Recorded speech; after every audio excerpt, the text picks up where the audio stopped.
زمان park میں جو police operation 2 دن رہا، اس سے یہ نتیجہ نکالنا مشکل نہیں ہے کہ عمران خان نے ریاست کے اندر ریاست قائم کی ہوئی ہے اور قانون سے بالا تر ہے۔ اسٹیٹ ود ان اسٹیٹ یعنی ریاست کے اندر ریاست کا مطلب یہ ہے کہ آپ نے ریاستی مشینری کے مقابلے میں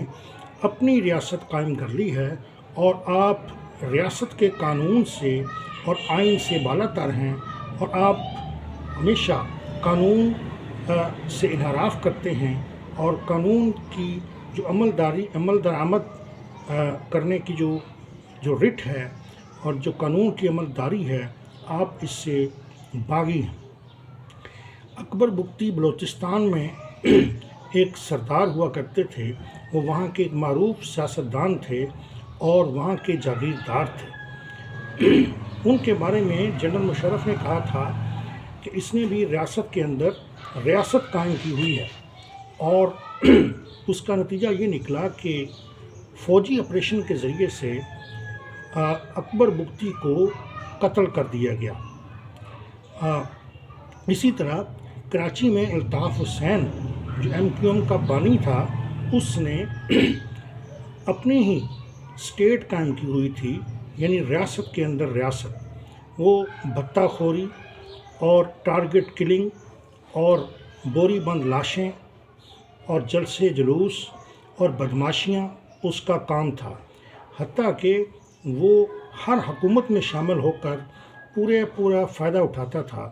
اور آخر میں اس نے بھارت سے بھی مدد مانگی کہ وہ پاکستان کے خلاف میری مدد کرے،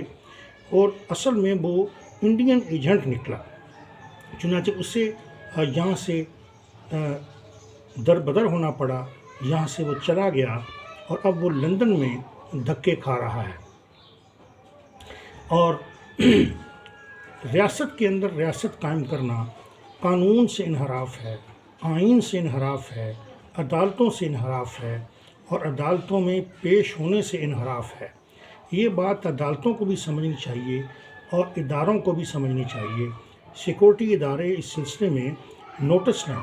اور جو قانون نافذ کرنے والے ادارے ہیں ان کو یہ بات سمجھ لینی چاہیے کہ عمران خان نے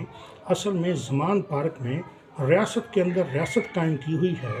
اور غنڈے بلائے ہوئے ہیں جنہوں نے غلیلیں اٹھائی ہوئی ہیں اور ڈنڈے اٹھائے ہوئے ہیں۔ وہ آرمڈ لوگ ہیں، مسلح لوگ ہیں، اور وہ KPK سے منگوائے گئے ہیں۔ وہ لاہور کے لگتے ہی نہیں ہیں، وہ پنجابی لگتے ہی نہیں ہیں۔ وہ ان میں اکثر جو چہرے ہیں ان کے چہرے دیکھیں، تفتیشی ادارے ان کو مکمل طور پر آبزرو کریں اور دیکھیں تو انہیں معلوم ہوگا کہ یہ KPK سے بلائے گئے لوگ ہیں، ان میں افغانی ہیں، اور لازمی طور پر یہ طالبان لوگ ہیں، کیونکہ یہ طالبان کا بہت حامی ہے، اسی لیے اس کو طالبان خان بھی کہا جاتا تھا۔ ریاست کو ریاست کے اندر ریاست قائم کرنے کا جو شیطانی عمل ہے، اسے روکنا چاہیے، ورنہ ریاست کا اپنا وجود خطرے میں پڑ جاتا ہے۔ عمران نیازی کو اس کے منطقی انجام تک پہنچانا لازم ہے، ورنہ یہ ایک بے آئین ملک کہلائے گا، یہ ایک بے قانون ملک کہلائے گا، جہاں پر لا لیسنس ہے اور عدالتوں سے انحراف ہے، عدالتوں میں پیشی سے انحراف ہے۔ پولیس نے جو آپریشن کیا وہ عدالت کے کہنے پر کیا، یعنی گرفتاری جو تھی وہ عدالت کے کہنے پر ہو رہی تھی، مگر اس کے رستے میں ٹھیک ٹھاک مزاحمت کی گئی اور لوگوں کو اکٹھا کر کے مسلح کر کے ان کے جو ہے ان کو سیکورٹی اداروں پولیس اور رینجرز کے مقابلے میں کھڑا کر دیا گیا۔ یہ ایک بہت بڑا المیہ ہے، اسے نظر انداز نہیں کیا جا سکتا، اور جو لوگ اس کا ساتھ دے رہے ہیں، مثلاً جنرل فیض حمید کی جو باقیات ہیں، اگر وہ اس کے ساتھ ہیں تو انہیں ہٹ جانا چاہیے اس کے سپورٹ کو، اور عالمی قوتیں اگر ان میں سے بھی کوئی لوگ اس کے ساتھ شامل ہیں تو وہ پاکستان کی سلامتی کو پیش نظر رکھیں اور پاکستان کی سلامتی کی خاطر وہ اس کی سپورٹ سے پیچھے ہٹ جائیں، کیونکہ ریاست کے اندر ریاست قائم کرنے کی اجازت نہیں دی جا سکتی۔ ایسے عناصر جو بیرون ملک ہیں، ایسی ریاستیں جو اس کو سپورٹ فراہم کر رہی ہیں، خواہ وہ امریکہ ہے یا کوئی بھی اور ملک ہے،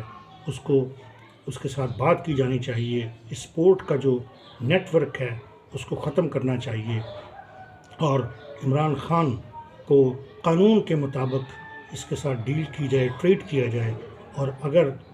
اس کو گرفتار کرنا ہے تو قانون کے تحت اس کو گرفتار کر کے لا کی ریٹ، ریاست کی ریٹ قائم کی جائے، اور اس کو ریاست کے اندر ریاست قائم کرنے کی اجازت ہرگز نہیں دی جائے۔